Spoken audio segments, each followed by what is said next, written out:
علیکم سامعین محترم، جیسا کہ آپ کو معلوم ہے کہ ہماری گفتگو چل رہی تھی مسئلہ یزید کے حوالے سے، لیکن آج ہم گفتگو کرنے جا رہے ہیں خلیفہ بلا فصل سیدنا ابو بکر صدیق اور خلیفہ ثانی سیدنا عمر فاروق رضی اللہ تعالیٰ عنہ کے حوالے سے، کیونکہ ان کے حوالے سے اس لیے گفتگو کرنا پڑی کہ ہمارے مشائخ کی طرف نسبت کرتے ہوئے یہ مشہور کیا گیا کہ ہمارے مشائخ کا ہی صرف یہ نظریہ ہے کہ وہ شیخین کریمین کے گستاخ کو کافر نہیں سمجھتے، یا پھر وہ مطلق صحابہ کے منکر کو تو کافر سمجھتے ہیں جبکہ مقید صحابہ کے منکر کو کافر نہیں سمجھتے۔ تو سامعین محترم، آئیے ہم آپ کے سامنے حوالہ جات رکھتے ہیں، اس سے پہلے آپ یہ کلپ سماعت کریں۔ اوطان فیہما یکفر ویجب قتلہ، جس نے سیدنا صدیق اکبر سیدنا فاروق اعظم رضی اللہ تعالی عنہ کو گالی دی یا ان کے بارے میں تان کیا، وہ کافر ہو گیا، اس کا قتل واجب ہے۔ پھر اگر وہ رجوع کرے اور توبہ کرے اور نئے سرے سے اسلام لے آئے، کیا اس کی توبہ قبول ہو جائے گی یا نہیں؟ قال الصدر الشہید لا تقبل توبتہ۔ محترم، ابھی آپ نے کلپ سماعت فرمایا جو کہ میں نے مختصر طور پر لگایا، جس میں یہ کہا جا رہا ہے کہ بھائی حضرت شیخین کریمین کا گستاخ واجب القتل ہے، اس کی توبہ قبول نہیں، اور یہی مذہب اہل سنت و جماعت ہے۔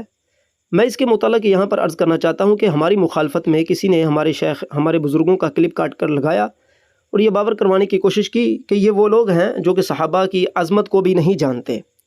سامعین محترم، دیکھیے کہ کسی بھی چیز پر تحقیقی موقف پیش کرنا یہ کہ عالم حق کا کام ہوتا ہے۔ اب یہ میرے سامنے کتاب کھلی ہے، میں اسی حوالے سے کلام کرنے لگا ہوں، یہی باتیں ان کتابوں کے اندر بھی لکھی ہیں۔ یہ دیکھیے شرح العقائد نسفیہ ہے، آپ کے سامنے ہے۔ یہاں پر کیا لکھا ہے؟ فَسَبُّهُمْ وَطَعْنُوا فِيهِمْ، صحابہ کرام علیہم رضوان کی بارگاہوں میں سب و شتم کرنے والا، طعن کرنے والا، اس کا کیا حکم بن سکتا ہے؟ اس کے بارے میں فرمانے لگے ہیں ان کان مما یخالف الادلۃ القطعیہ، اگر کوئی شخص صحابہ کرام علیہم رضوان کی بارگاہوں میں طعن و تشنیع سب و شتم کرتا ہے اور اس کا یہ کرنا ادلہ قطعیہ کی مخالفت میں ہو یا اس سے ادلہ قطعیہ کی مخالفت ہو جائے تو فکفر، اب وہ بندہ کافر ہوگا۔ یعنی کہ جب تک ادلہ قطعیہ کی مخالفت نہیں ہوتی کافر نہیں ہوگا، یعنی کہ قرآن مجید فرقان حمید کی جب تک مخالفت نہیں ہوتی اتنی دیر تک وہ بندہ کافر نہیں ہوگا۔ جس طرح آگے چل کر وہ مثال دے رہے ہیں کہ قد فی عائشہ رضی اللہ تعالی عنہا، فرماتے ہیں کہ اما عائشہ صدیقہ رضی اللہ تعالی عنہا پر اگر کوئی بندہ بہتان لگاتا ہے تو وہ بندہ کافر ہو جائے گا، اگر نہیں یعنی کہ قرآن مجید ادلہ قطعیہ کی مخالفت نہیں آتی تو پھر کوئی بندہ بھی صحابہ اکرام علیہم رضوان، شیخان یا کسی کو بھی سب و شتم کرتا ہے، طعن و تشنیع کرتا ہے تو اس سے وہ بدعتی و فاسق و فاجر قرار پائے گا۔ اب اس کے نیچے حاشیہ بھی آپ دیکھ سکتے ہیں، حاشیے میں لکھا ہے قاعد فی عائشہ رضی اللہ تعالی عنہا آئی نسبتها الی الزنا، یعنی کہ حضرت اما عائشہ صدیقہ کی طرف اگر کوئی بندہ زنا کی نسبت کرتا ہے، اعاذہ اللہ تعالی کما یقول الشیعہ الشنیعہ، اللہ تعالیٰ کی پناہ جس طرح کہ شیعہ شنیعہ کہتے ہیں، تو پھر وہ بندہ کافر ہو جائے گا، یہ بات پکی ہے۔ وذالک اس لیے کہ لأنہ قد نازل فی عصمتها 18 آیہ فی اول سورۃ النور، کہتے ہیں کیونکہ حضرت عائشہ صدیقہ طیبہ طاہرہ کی پاکدامنی میں 18 آیات مبارکہ سورہ نور میں نازل ہوئی ہیں، 18 آیات۔ اب انما یرید اللہ والی آیت پڑھ کر لوگوں نے جو کیا آپ کے سامنے ہے، جو ممبروں پر ہوتا ہے، لیکن جس اماں جان کی بارگاہ میں اللہ رب العزت نے ان کی شان بڑھانے کے لیے 18 آیتیں نازل کیں، اللہ اکبر کبیرہ، ان کی طرف کوئی انگلی بھی اٹھائے تو وہ بندہ کافر ہو جائے گا، کیونکہ یہ ہمارے بزرگوں نے صاف لکھا ہے کتابوں میں۔ آگے چل کر یہ بات لکھی ہے جو کہ ہمارے مخالفین نے کہا تھا کہ صحابہ کرام شیخین کو گالی دینے والے کی توبہ قبول نہیں، تو یاد رکھیے گا کہ اس کے بارے میں فقہا کا اختلاف ہے، یہ ایک اختلافی مسئلہ تھا، کوئی اہل سنت و جماعت کا پکا بنیادی مسئلہ نہیں ہے وہ۔ وقد اختلاف الفقهاء في حكم منصب الصحابة وأرضاهم، فأفتى بعضهم بأن صاب الشيخين يقتل حدا فلا تقبل توبته، وبعضهم بأنه يقتل للكفر فيقبل توبته، وبعضهم بأنه لا يقتل بل يعذب عذابا شديدا۔ کہہ رہے ہیں کہ فقہا نے اس مسئلے میں اختلاف کیا، کس مسئلے میں؟ کہ جو بندہ صحابہ کرام علیہم رضوان کو گالی دیتا ہے اور اس پر راضی ہو جاتا ہے، تو فرمایا کہ بعض فقہا نے یہ فتویٰ دیا ہے کہ شیخین کو گالی دینے والا جو بندہ ہے اسے قتل کیا جائے گا حد کے طور پر، اس کی توبہ قبول نہیں کی جائے گی، جس طرح کہ ہمارے مخالفین نے بیان کیا تھا۔ اگلی بات انہوں نے یہ بیان فرمائی کہ بعض فقہا کا یہ فتویٰ ہے کہ نہیں، بلکہ اس کو کفر کے طور پر قتل کر دیا جائے گا، جبکہ اس کی توبہ تو قبول کر لی جائے گی۔ یعنی کہ یہاں پر یہ ہے، پیچھے یہ تھا کہ حد کے طور پر قتل کیا جائے گا، کفر اس پر نہیں آیا تھا، اور اس کی توبہ بھی قبول نہیں ہے، یعنی کہ گستاخی کی توبہ قبول نہیں ہے۔ اگلے بزرگ فرما رہے ہیں، اگلے فقہا فرماتے ہیں کہ کفر کی وجہ سے قتل کر دیا جائے گا اور توبہ بھی اس کی قبول کر لی جائے گی۔ تیسرا طبقہ جو فقہا کا وہ فرماتے ہیں کہ توبہ قبول اس کو قتل نہیں کیا جائے گا، لا یقتل۔ تیسرے فقہا کا طبقہ کیا فرماتے ہیں؟ اسے قتل نہیں کیا جائے گا بلکہ شدید سزا دی جائے گی۔ وفی سب غیرہما التعذیب علی حسب رأی القاضی، کہتے ہیں کہ شیخین کریمین کے علاوہ کسی اور کے بارے میں کوئی بندہ برا لفظ بولتا ہے تو قاضی کی رائے کے مطابق اس کو سزا دی جائے گی، اس بندے پر قاضی کی رائے کے مطابق سزا ہوگی شیخین سے ہٹ کر۔ یہ جو اختلاف ہے یہ شیخین کے مسئلے میں ہے، یعنی کہ یہاں پر فقہا کے تین گروہ ہوئے۔ فقہا کا ایک گروہ یہ کہتا ہے کہ قتل کیا جائے گا، توبہ قبول نہیں ہے حد کے طور پر۔ دوسرا گروہ یہ کہتا ہے کہ کفر کی وجہ سے قتل کیا جائے گا اور اس کی توبہ قبول کر لی جائے گی۔ تیسرا گروہ یہ کہتا ہے کہ قتل نہیں کیا جائے گا بلکہ سخت ترین سزا دی جائے گی۔ یہ تیسرا فقہا کا قول ہے۔ آپ نے تینوں ہی قول فقہا اکرام کے سن لیے۔ سامعین محترم، یہاں سے یہ بات پکی ثابت ہو گئی کہ صحابہ اکرام علیہم رضوان کا جب تک بندہ مطلق کفر انکاری نہ ہو، کہ یعنی کہ کسی بھی صحابی کو نہ مانے، ظاہر ہے کہ قرآن مجید نصوص قطعیہ کی مخالفت ہوگی، ادلہ قطعیہ کی مخالفت ہوگی، تو تب وہ جا کر کافر ہوگا، جس کا قاعدہ کلیہ اس کتاب کے اندر بیان کر دیا گیا اور اسی کو ہمارے بزرگوں نے بیان کیا۔ میرے سامنے فتاوی رضویہ کھلا ہوا ہے مخالفین کو جواب دینے کے لیے، کیونکہ انہوں نے بھی اسی رسالے سے، فتاوی رضویہ کی جلد 14 اسی رسالے سے جہاں سے میں پڑھ رہا ہوں، اس کا رسالے کا نام ابھی آپ کے سامنے عرض کر دیتا ہوں، پہلے مسئلے کو دیکھ لیں۔ انہوں نے اسی رسالے سے یہ بیان کرنے کی کوشش کی تھی کہ فقہاء کرام فرماتے ہیں کہ وہ توبہ قبول نہیں ہے۔ چلیے خیر، ہم نے پہلے آپ کے سامنے تینوں مذہب بیان کر دیے، دوبارہ دہرانا مقصود نہیں ہے، مسئلہ اگلے کی طرف جانا ہمارا مقصود ہے۔ اگلا مسئلہ یہ ہے کہ وَالْأَحْوَطُ فِيهِ قَوْلُ الْمُتَكَلِّمِينَ، کہتے ہیں کہ اس میں احوط قول، محتاط متکلمین کا قول یہ ہے، شیخین کو گالی دینے کے متعلق میں، ابو بکر و عمر کو گالی دینے کے متعلق میں محتاط متکلمین فرماتے ہیں انہم ضلال من کلاب النار،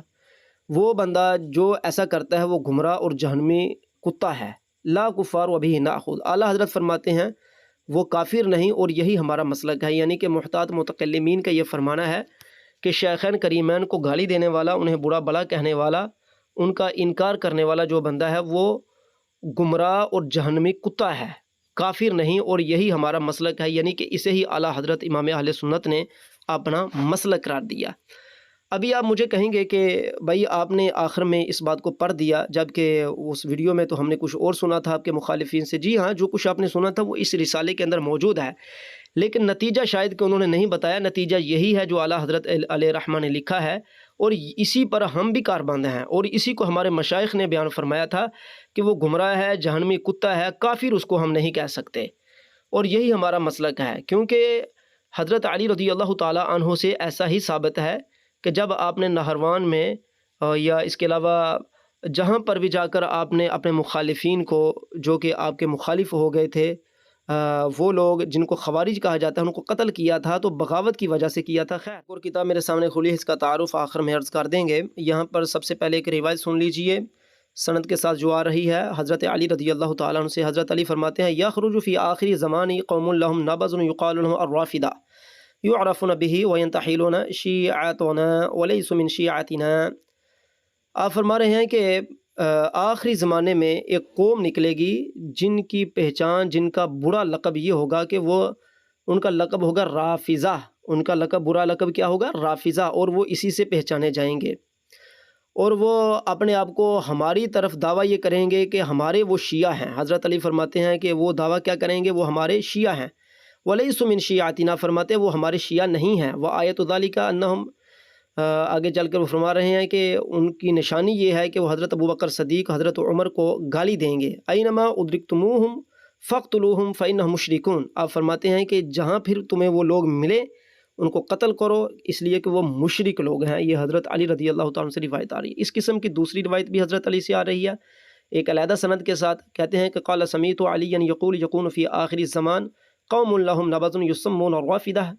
کہتے ہیں کہ آخری زمانے میں ایک قوم ہوگی، حضرت علی نے فرمایا، جو کہ رافضہ نامی سے موسوم ہوگی، یرفضون الاسلام، اور وہ اسلام سے نکل چکے ہوں گے، فقتلهم فإنهم مشرکون، انہیں قتل کرو جہاں وہ تمہیں ملیں اس لیے کہ وہ مشرک ہیں، فَاقْتُلُوهُمْ فَإِنَّهُمْ مُشْرِكُونَ، ان سے قتال کرو اس لیے کہ وہ مشرک ہیں۔ فهذا الموقف على علی رضی اللہ تعالیٰ عنہ شاہد فی المعنى لذلك المرفوع، یہ موقف حضرت علی رضی اللہ تعالیٰ عنہ سے اس پر شواہد موجود ہیں کہ یہ مرفوع طریقے سے حضرت علی سے ثابت ہے۔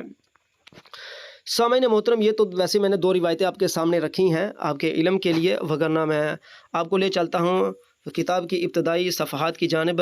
یہ کتاب اس کا نام ہے حکم سب الصحابہ من اقوال الائمہ، ٹھیک ہے نا، ان میں یہ بزرگان دین کے اقوال آ رہے ہیں۔ سب سے پہلے قول امام احمد بن حنبل کا ہے، فرماتے ہیں اذا رأیت احدا یذکر اصحاب رسول اللہ صلی اللہ علیہ وسلم بسوء فاتہمہ علی الاسلام، فرمایا جا رہا ہے کہ جب تم کسی شخص کو دیکھو کہ وہ اصحاب رسول صلی اللہ علیہ وسلم کے بارے میں کوئی غلط جملہ بولتا ہے، برے طریقے سے ان کا ذکر کرتا ہے، تو فرمایا اس کے اسلام ہونے پر تہمت رکھو، یعنی اس کے مسلمان ہونے پر کیا رکھ دو، تہمت رکھو، اس کو بدنام کرو، لوگوں کو بتاؤ کہ اس سے بچو، یہ مسلمان نہیں ہے، نہیں ہے، نہیں ہے۔ اگلے ہمارے بزرگ ہیں اسحاق بن راہوے، فرماتے ہیں من شاتم اصحاب النبی صلی اللہ علیہ وسلم یعاقب و یحبس، کہ جو شخص حضور صلی اللہ علیہ وسلم کے صحابہ کے بارے میں گالی گلوچ کرتا ہے اس کا تعاقب کیا جائے گا اور اس کو قید کر دیا جائے گا، یعنی کہ اس کو سزا دی جائے گی اور اسے قید و بند کی مصیبتوں میں جکر دیا جائے گا۔ یہ اسحاق بن راہوے فرماتے ہیں۔ وقال الامام مالک، اور امام مالک فرماتے ہیں من شتم النبی صلی اللہ علیہ وسلم قتل،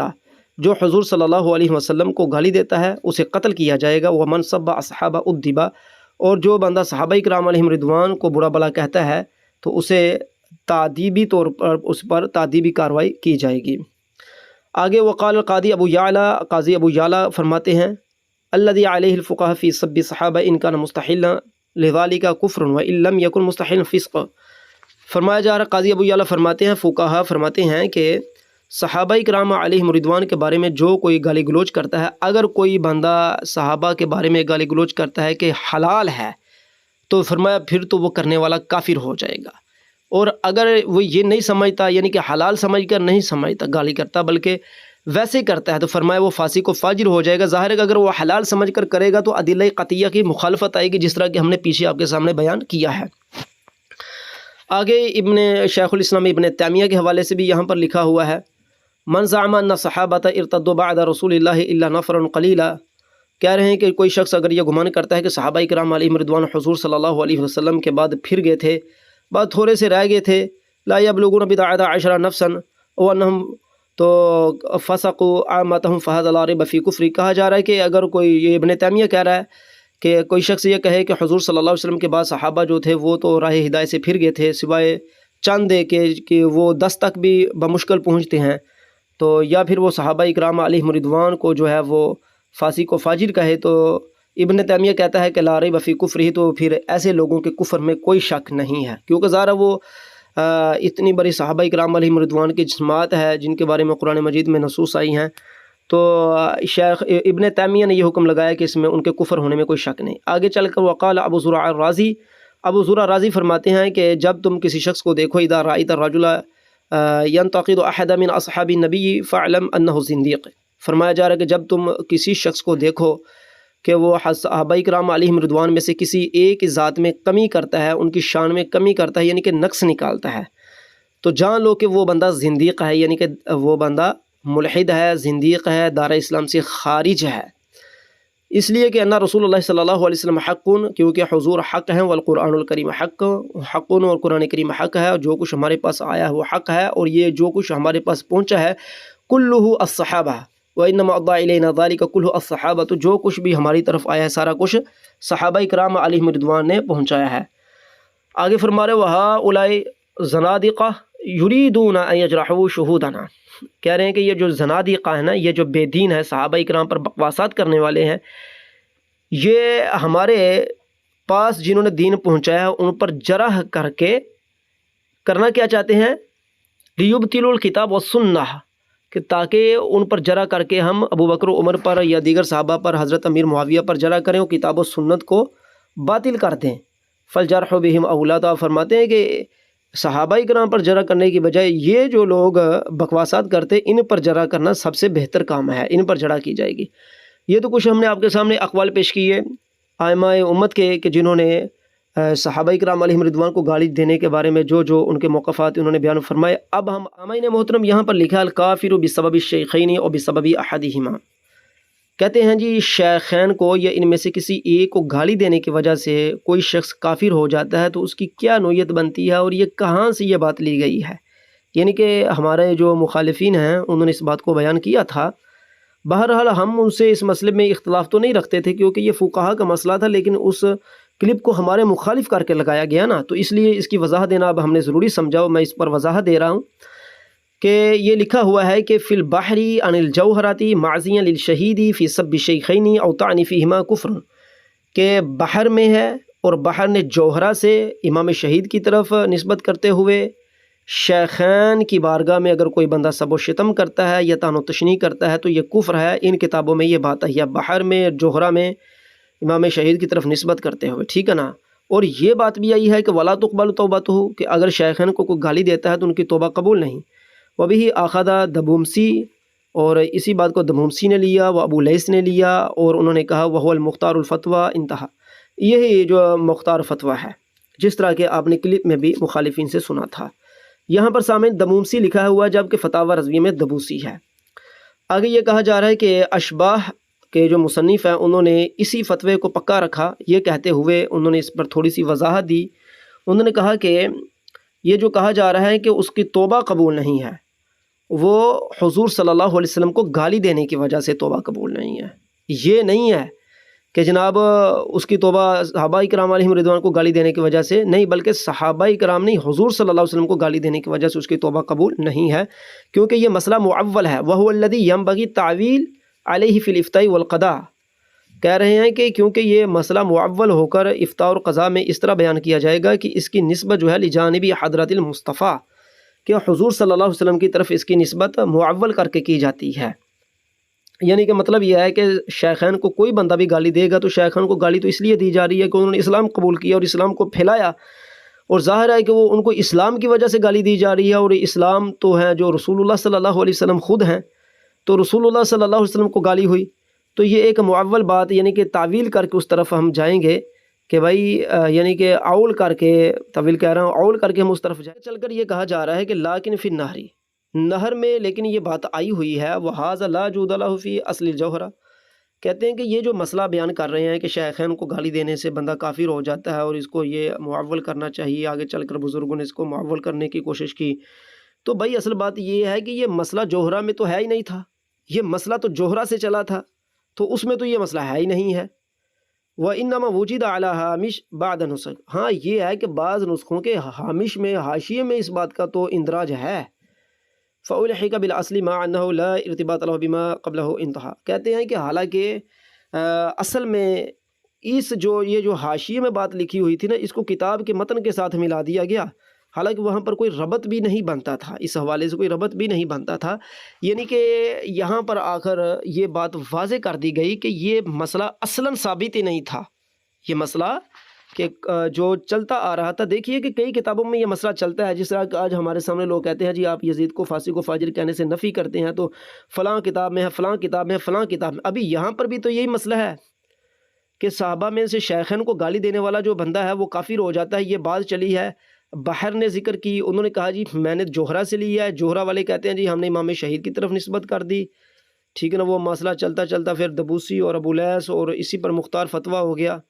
اور کافی لمبی چوڑی گفتگو ہوگی. جبکہ آخر میں جب اس کی تحقیق کی گئی تو نہر والوں نے یہ کہا کہ بھائی جوہرہ میں تو اصل میں یہ عبارت ہی نہیں ہے، اگر ہے تو وہ بھی بعض نسخوں کے حاشیے میں یہ عبارت ہے، تو پھر اس کو اصل کے ساتھ کیوں ملا دیا گیا جبکہ متن کے ساتھ اس کی کوئی تعلق یا اس کا ربط ہی نہیں مل رہا تھا. تو سامعین محترم یہاں پر اب آپ نے آ کر دیکھا کہ جب تحقیق کی جاتی ہے تو مسئلہ پیچھے سے کچھ اور نکل آتا ہے. اسی لیے ہم نے کہا تھا کہ ہمارے بزرگوں نے جو مسئلہ اس صورت میں بیان کیا تھا کہ شیخین کو گالی دینے سے کافر نہیں ہوتا، وہ ایک تحقیقی مسئلہ ہے. اب وہ حضرات جن کا مطالعہ سطحی ہوتا ہے، تحقیق نہیں کرتے، فقط چند کتابوں تک محدود ہو جاتے ہیں، ظاہر ہے کہ پھر آپ لوگوں ان کی باتوں کو سن کر کسی تحقیقی عالم کے متعلق برا بلا بولنا، یہ میں سمجھتا ہوں کہ بہت برا ہے. آگے دیکھیے کہ نیچے کیا لکھا ہوا ہے. اقول، میں کہتا ہوں، ہاں نعم نقل في البزازي عن الخلاصة أن الرافض إذا كان يصب الشيخين ويلعنهما فهو كافر. یہ بات بزازیہ نے خلاصہ سے لی. انہوں نے کہا کہ رافض جب شیخین کو گالی دے یا ان پر لعنت کرے گا تو وہ کافر ہوگا، اور اگر یفضل علی علیہما فہو مبتدع، اور اگر حضرت علی کو اگر ان کے اوپر فضیلت دے تو وہ بدعتی ہے. ٹھیک ہے نا. وہذا لا یستلزم عدم قبول توباتی، یہ بات توبہ کے قبول نہ ہونے کو مستلزم نہیں ہے. توبہ تو قبول ہوگی، وہ تو ایک علیحدہ مسئلہ ہے. اچھا جی محترم، یہ جو کتاب کو تدوین کرنے والے محقق ہیں آخر میں چل کر ایک گفتگو ذکر کر رہے ہیں، وہ یہ کہ کہہ رہے ہیں کہ علی ان الحکم علیہ بالکفر مشکل، شیخین کو گالی دینے کی وجہ سے کسی کو کافر قرار دینا یہ مشکل امر ہے، کیونکہ وہ فی الاختبار اتفق الائمۃ ولا تدلیل اہل البدع اجمعا. ہمارے جو ائمہ ہیں اختبار کے اندر ان کا تو اتفاق درج ہے کہ اہل بدعت گمراہ ہیں، اہل بدعت کی گمراہی پر ائمہ کا اتفاق ہے، اجماع ہے. تو پھر یہ کیسے ممکن ہے کہ جی فلاں کتاب کے اندر یہ آئی اور مختار یہ فتویٰ ہے؟ لہٰذا اصلی مذہب یہ ہے وَسَبُّ أَحَدٍ مِّنَ الصَّحَابَةِ، صحابہ کرام علیہم رضوان میں سے کسی ایک کو گالی دینا، وَبُغْضُهُ، یا صحابہ سے بغض رکھنا، لا یکون کفران، یہ کفر نہیں ہوگا، لیکن یدلل، ہاں یہ ہے کہ یہ گمراہی ہو جاتی ہے، یہ گمراہی ہوگی لیکن کفر نہیں ہوگا. آگے چل کر وہ ایک اور حوالہ دے رہے ہیں، وہ کہتے ہیں وذکر فی فتح القدیر ان الخوارج الذین یستحلون دماء المسلمین واموالہم، کہہ رہے ہیں کہ فتح القدیر میں اس بات کا ذکر کیا گیا ہے کہ خارجی جو کہ مسلمانوں کے خون کو حلال سمجھتے ہیں اور ان کے اموال کو حلال سمجھتے ہیں، اور وہ صحابہ کرام علیہم رضوان کو کافر سمجھتے ہیں، حکمہم عند جمہور الفقہاء و اہل الحدیث، جمہور فقہاء اور اہل حدیث یعنی کہ اہل سنت، یاد رکھیے گا کہ اہل سنت کو اہل حدیث بھی کہتے ہیں، اس پر ہم پہلے بھی بیان کر چکے ہیں ایک دفعہ. حکم البغاة، فرماتے ہیں کہ جمہور فقہاء اور اہل حدیث جو ہیں ان پر باغی ہونے کا حکم لگاتے ہیں. وذهب بعض اہل الحدیث الی انہم مرتدون، ہاں بعض اہل حدیث جو ہیں وہ اس طرف بھی ہیں، یعنی کہ اہل سنت جو ہیں اس طرف ہیں کہ وہ مرتد ہیں. اب یہاں پر فتح القدیر والوں نے آخر میں چل کر بات کو واضح کر دیا، اور وہی موقف جو ہمارا تھا اس کو دو ٹوک بیان کر دیا کہ جو خارجی ہیں مسلمانوں کے خون کو حلال سمجھتے ہیں، مالوں کو حلال سمجھتے ہیں، صحابہ کو کافر سمجھتے ہیں. ٹھیک ہے نا. اب یہاں پر جو صحابہ کو کافر بھی سمجھتے ہیں اور سب صحابہ کی بات ہو رہی ہے کہ وہ سب صحابہ کو کافر سمجھتے ہیں، تو پھر بھی فقہا کے جمہور کا یہ فتویٰ ہے کہ وہ کسی نہ کسی تعویل کے ذریعے سے ہی کافر سمجھتے ہیں. تو اہل حدیث علماء کا یعنی کہ اہل سنت علماء کا اور جمہور کا یہ بات فتح القدیر میں ہے، یہ ہے کہ جی وہ باغی ہو جائیں گے اور باغی ہونے کی وجہ سے ان کی سرکوبی کی جائے گی. یہی عمل حضرت علی رضی اللہ تعالیٰ عنہ نے بھی کیا تھا، جبکہ بعض اہل حدیث اس طرف گئے ہیں کہ وہ مرتد ہو جائیں گے. ظاہر ہے کہ جمہور کی بات مانی جائے گی. تو سامعین محترم، آج ہم نے آپ کے سامنے صاف شفاف طریقے سے اس مسئلے کو بیان کر دیا کہ صحیح مسئلہ اور حق تحقیقی مسئلہ وہی ہے جس کو فتاوی رضویہ میں اعلیٰ حضرت نے فرمایا کہ ہمارا مسلک یہی ہے کہ شیخین کو گالی دینے سے کافر نہیں ہوگا، کیونکہ محتاط متکلمین نے یہی فرمایا ہے. اور جس کتاب سے ہم پڑھ رہے ہیں آخر میں فتح القدیر کا حوالہ دے کر یہی فرمایا گیا، اور جو ہمارے مخالفین نے بحث شروع کی تھی اس پر پوری جرح و تعدیل کی گئی، یعنی کہ پوری بحث کی گئی ہے. جرح و تعدیل کیا کرنی تھی، ایک پوری بحث کی گئی ہے. بحث کے بعد جو نتیجہ ہے وہ آپ کے سامنے رکھا گیا ہے. کتاب کو آپ دیکھ لیں، آپ خود بھی اس کتاب کو اگر دیکھنا چاہیں تو آپ دیکھ سکتے ہیں. حکم سب صحابتی من اقوال الائمتی، ٹھیک ہے نا. ابن حجر حیثمی، ابن تیمیہ، ابن عابدین، ان کے حوالے سے، ٹھیک ہے. الکتابات الاسلامیہ، دار القاسم سے یہ کتاب شبیہ ہوئی ہے، دار القاسم سے یہ کتاب شبیہ ہوئی ہے.